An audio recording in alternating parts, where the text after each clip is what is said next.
قال ما خطبكن إذ راوتن يوسف عن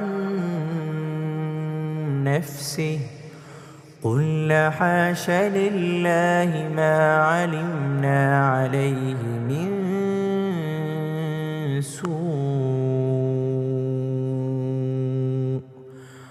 قالت امرأة العزيز الآن حصحص الحق أنا راودته عن نفسه وإنه لمن الصادقين. ذلك ليعلم أني لم أخنه بالغيب وأن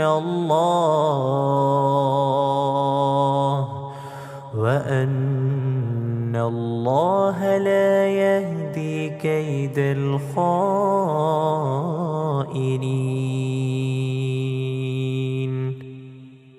وما أبرئ نفسي إن النفس لأمارة بالسوء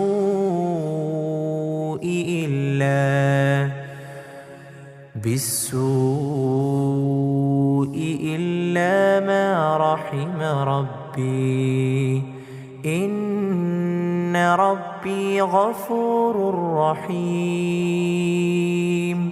وقال الملك ائتوني به أستخلصه لنفسي فلما كلمه قال إنك اليوم لدينا مكين أمين.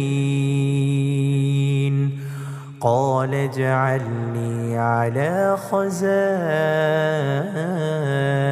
الأرض إني حفيظ عليم.